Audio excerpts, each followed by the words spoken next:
Hello and welcome to the Album Man, and this is going to be my first review in 2013, and I thought that I'd finish off something I started and unfortunately didn't get time to finish last year, which was my Green Day week.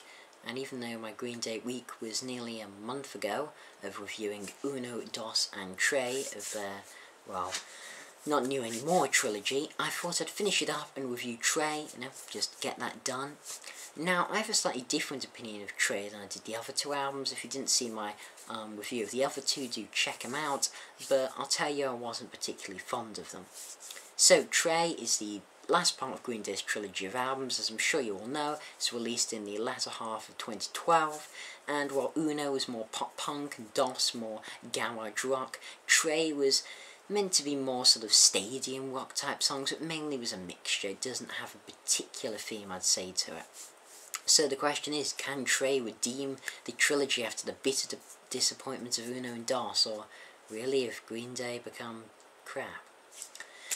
Okay, so the album opens up with Brutal Love, and this starts with a lovely guitar melody, even if it does sound a little similar to Wake Me Up When September Ends, well, in my opinion.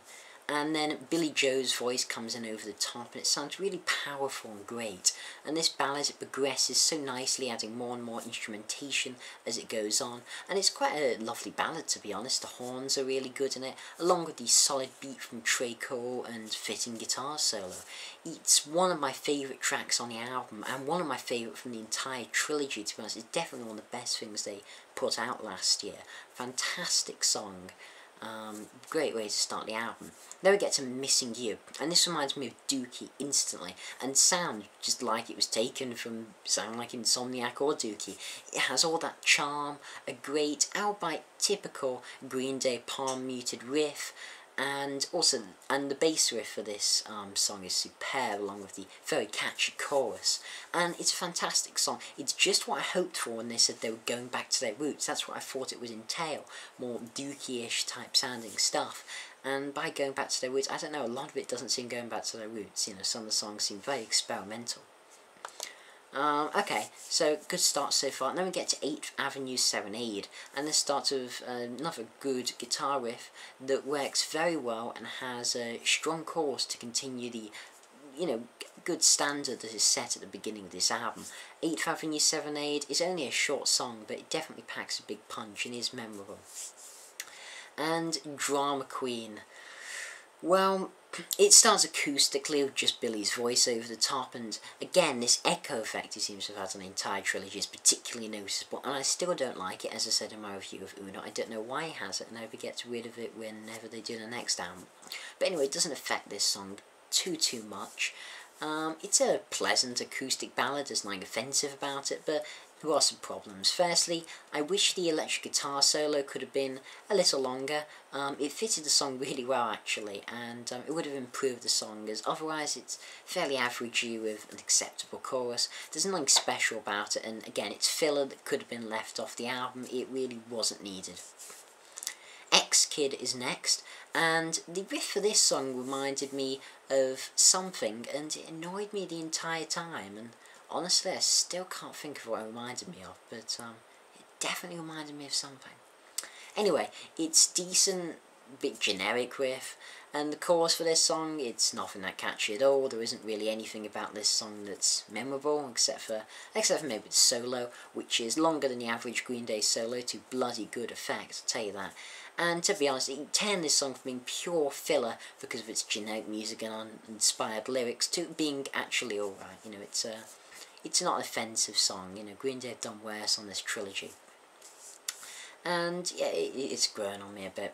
Anyway, we get to Sex, Drugs, Violence, and as you'd expect with a name like Sex, Drugs, Violence, it starts with a fast, energetic riff, and the song actually features some vocals from Mike Dance, the bassist, which is quite interesting, and he actually can sing. I mean, we've heard Tre Cole's vocals before on, I think, Homecoming, and he can sing as well, so yeah, it was quite cool to hear that, and it worked nicely, and overall the entire song is great. Again, like many other tracks on this album, it's back to the roots, simple guitar riff, catchy chorus, short solo. It's a killer formula for Green Day, and even though they've done it plenty of times, they managed to put it to really good effect on this song, another of my favourites from the album, and again the trilogy. A Little Boy Named Train. Weird song name, but it's another consistent good song in the same sort of early style, even though it's not all unique, and unlike the previous example, it's, because Green Day at heart have always been about sort of, simplistic music, charming lyrics, and catchy choruses. And, I mean, they said they want to make music more fun in Uno and Dos, and quite frankly, this failed in those two, making it cliched or weird, then it just wasn't that fun to listen to, and tedious if nothing else. But on Trey, they seem to have found the formula they were looking for all along, and I'm glad, because I wanted something on this trilogy to be good. And yeah, these back to the roots songs they're doing, like Sex, Drugs, Violence, A Little Boy Named Train, that other one which I can't remember the name of now. Yeah, they're good. Then we get Amanda, which is the shortest song on the album, and reminds me a bit of Ashley from DOS, but it isn't as good. It feels like filler, like some of the songs on this album. I'm afraid to say nothing stands out. The chorus is dull, it doesn't make me want to sing along, and the riff isn't all that inspiring. It's just a boring song, so I'm pleased it's so short. Walk Away provides a change of pace and slows things down a bit, but it is still driven by an overdriven guitar, though there are no drums or bass until the chorus comes in. It's just Billy over guitar. However, when the song does kick in, it doesn't make an impact. Not much of an impact, I'm afraid to say. The chorus could have been done better than it had, and should have been made bigger to stand above the verse, tower over it, and instead it just feels like part of the song, in fact even part of the verse, and I just don't think it works on this song. I really don't think it does. Even if right at the end the chorus does get bigger, the song as a whole is just not as good as a result. But then we get to Dirty Rotten Bastards, and this is the saving grace of the trilogy, the diamond in the rough. This song, it has been praised by many Green Day fans as the best in the trilogy, and quite frankly, it is the best song on the trilogy. No doubt about that in my mind. It starts weirdly with Billy's voice singing Yeah, Yeah, Yeah, and overall an echoey drum beat, and it's quite weird and quiet before it comes in properly. And looking at the track length and just listening to it, yeah, it certainly reminds me of Green Day masterpieces such as Jesus Suburbia and sometimes overlooked Homecoming, but it's not quite as long as those, unfortunately. But I think Green Day really excel in their longer songs, and this song is changing in rhythm and speed, and just as you think the dust has settled down on the song, it decides that it wants to change into something else, and the bass on this song are absolutely fantastic, wonderful solo, musically it's really great, lyrically it is as well for once on this trilogy. And, I mean, it may have the same lyrics pretty much throughout, but each time he sings them, it is made unique and interesting by the music. It's why I listen to Green Day, and why I waded through the other 3 albums to find a diamond in the rough like this. I love this song, fantastic song.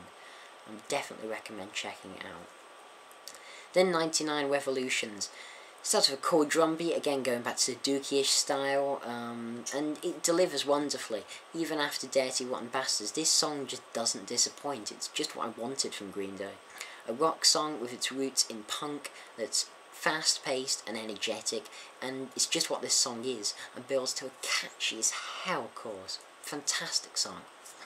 Then we get to the Forgotten, which I think is the last song on the album. Starts with a lovely piano melody with just Billy's voice over the top, and it's a really nice way to end the album. It builds beautifully as the drums come in, and other subtle musical additions, especially the guitar solo, which fits so perfectly and sounds delightful, even if it is, so, quite frankly, so simple.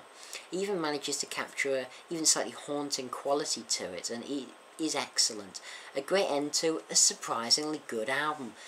This album was far, far better than Uno and Dos, in my opinion, and it's quite funny, as most Green Day fans seem to think it's the worst of the trilogy. Most people say that Uno is the best, followed by Dos, and then Trey, to be honest. I think they're wrong. I think Trey was definitely the best. It's by no means a perfect album, no means one of Green Day's best. I mean, the trilogy as a whole has been overall very disappointing, I'm gonna give Trey I'm gonna give it a 6.5 out of 10.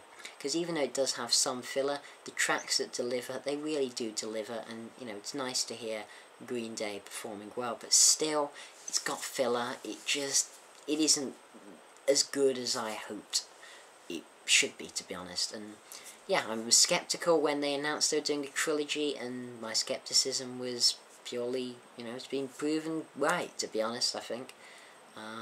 If they'd made a compilation of songs from the trilogy, then they could have had a fantastic album. Give you an example, I've made a little compilation of the best songs from the album that if they were on one album would be pretty awesome. And I've gone for 12 tracks because each album seems to have had about 12. So I'd start with Brutal Love, then go into Nuclear Family, then have Stay the Night, then Sex, Drugs and Violence, then number 5, Let Yourself Go, number 6, 99 Revolutions, number 7, Missing You, number 8, Lazy Bones, number 9, 8th Avenue Serenade, number 10, Wild One, 11, Dirty Rotten Bastard, and 12, The Forgotten.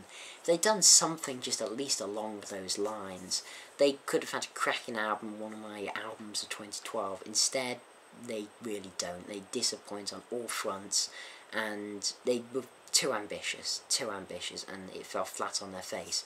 And I hope it takes till about 2015 at the absolute earliest for them to do something else.